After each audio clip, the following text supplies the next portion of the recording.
Good evening, everybody. So here we have one of my new models that just came on Monday night this week.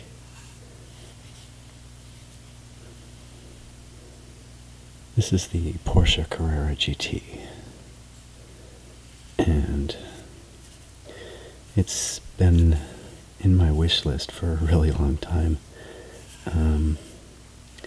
Probably one of the earlier models that I've ever wanted to collect. Oh, look at that. Yeah, we've got a curious cat that wants to check it out.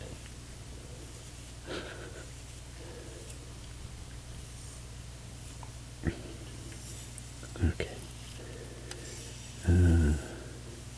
This model is made by Maisto, and I think it's a premium edition, something like that.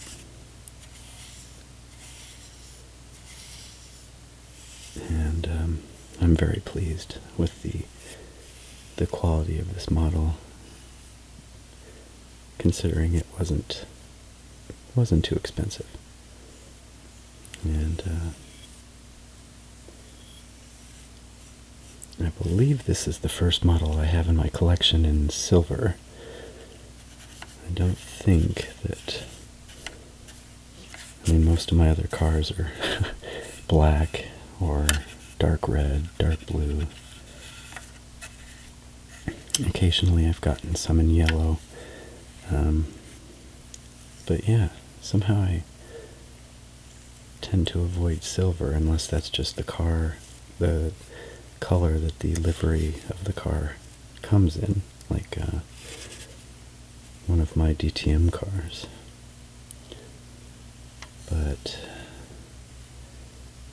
I figured it'd be nice to have this one in silver. Why not?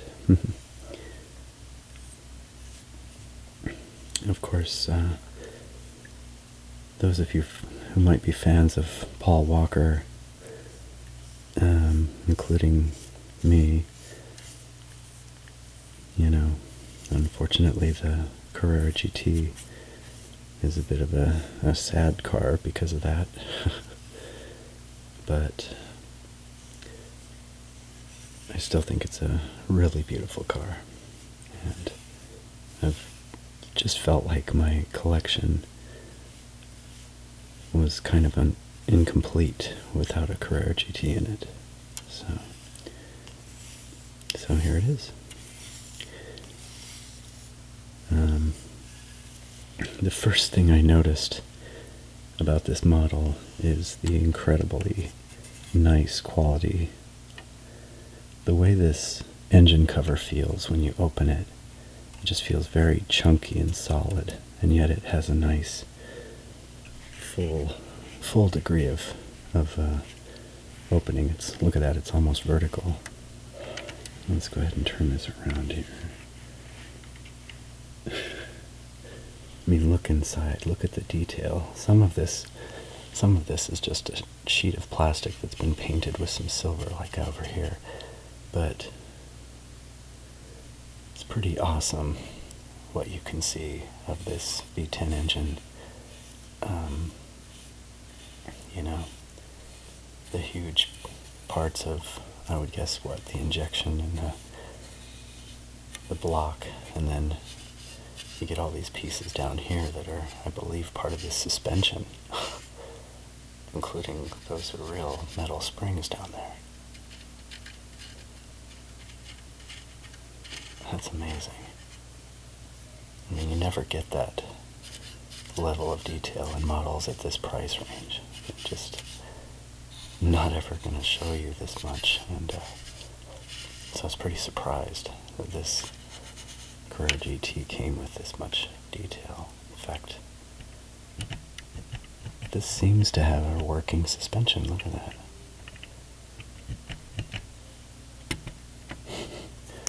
That's pretty amazing.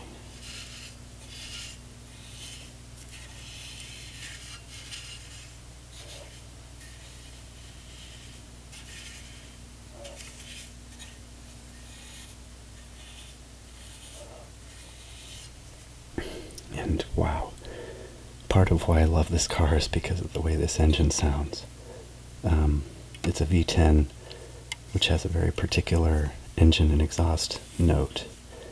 It essentially forms a, I think it's a major third interval, but there's an extra octave distance in there, so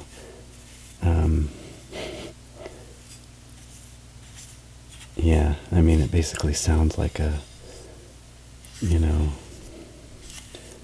the closest thing I could think of would be like when the Ramones would play a major bar chord and just move it up and down, and you'd always hear that third note at the top, the high-pitched third note. And, wow. But this thing revs to, I don't know, 10,000 RPM, something really high.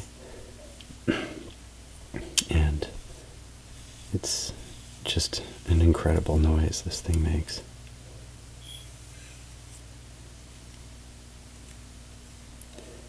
So, and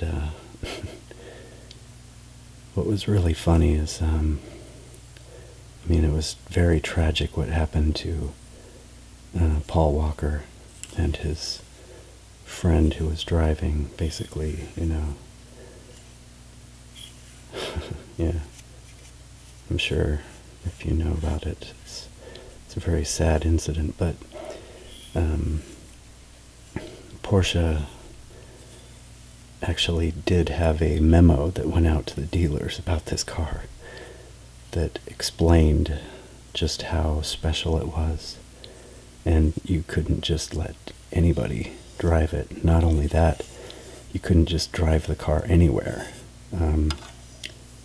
It's basically as close to a race car for the street as you could possibly get, and because of the design to be like a race car, the memo basically explained this car cannot go over speed bumps, this car cannot negotiate driveways that have any kind of angle to them that join to the street without assistance. It said, you know, you have to be really careful of how good the quality of the pavement of any street you drive on is, because really this car is more suited to the racetrack where the pavement is very, very well cared for and flat and smooth as much as possible. And the memo even mentioned this car can't even drive over a Foster's beer can that's laying on its side. It'll crush the can and damage the expensive body panels under the car.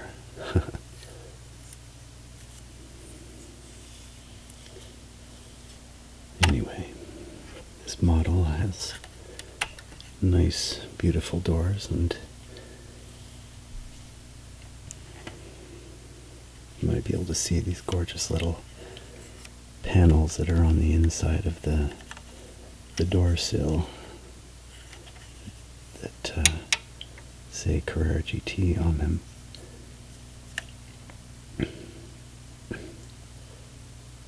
And wow, it's just beautiful.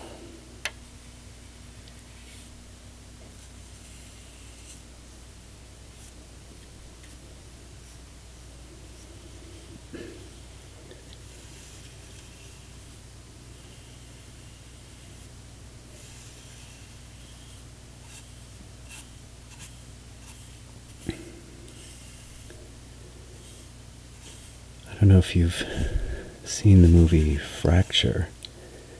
I don't know if very many people saw that. I didn't get the feeling that it was a tremendously popular movie, but it did have an early performance from Ryan Gosling. Ryan Gosling, that's his name, as well as Anthony Hopkins. And Anthony Hopkins' character drove one of these. So obviously he was pretty well off in the movie. Of course, the series that I like to watch from Japan called Best Motoring did a couple of segments involving this car. Gonsan actually bought one, I think. And he took it to the track. What was really funny is that Gonsan, who is an ex-race driver, but he's in his 60s,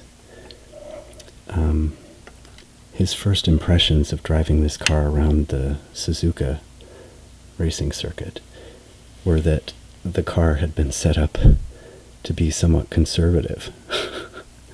He actually thought that the car could have been more aggressively set up, and that they've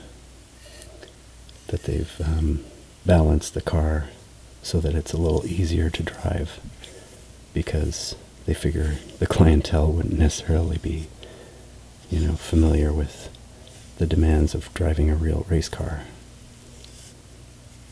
So, but I do wonder if perhaps some of those settings would be adjustable, so if you wanted to have the car balanced the way you like, maybe you could, tweak it a little bit until it's more suited to the way you like it to behave. Who knows?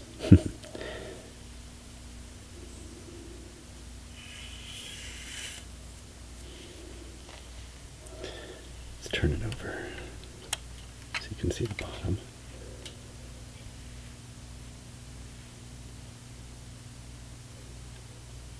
Pretty nice, huh?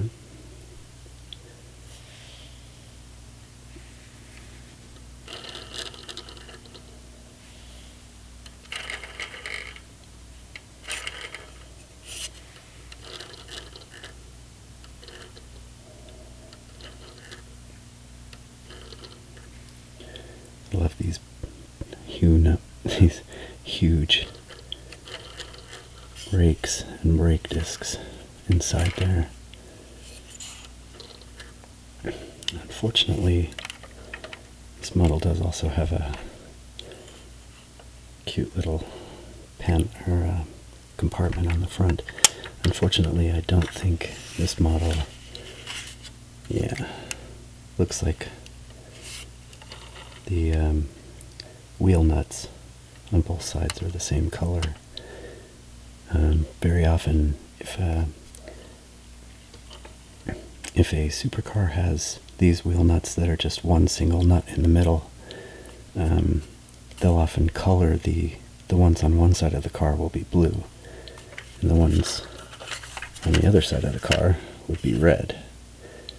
And I guess that's so that I'm not really sure if they're threaded, in opposite directions, because I would think that the direction that the wheels roll most often, you would want to be the same direction that tightens the wheel nut.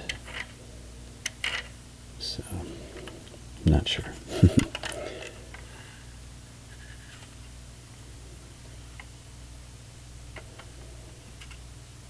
So yeah,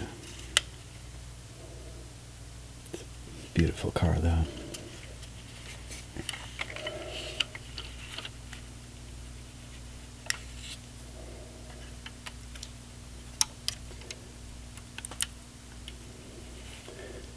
One more look inside the engine.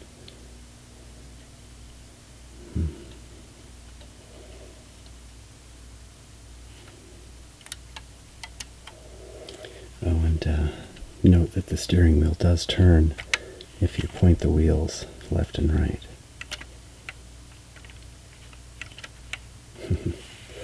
That's pretty cool. I always like that.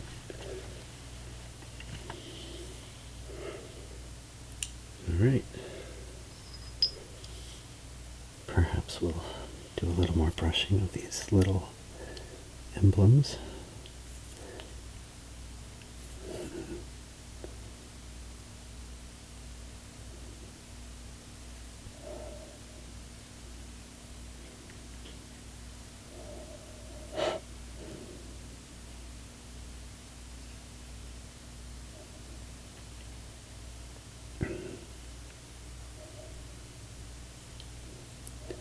These neat little parts that they modeled. I'm guessing this is where you put gas in. And they've got these nice flush door handles, which I suppose would make them more aerodynamic.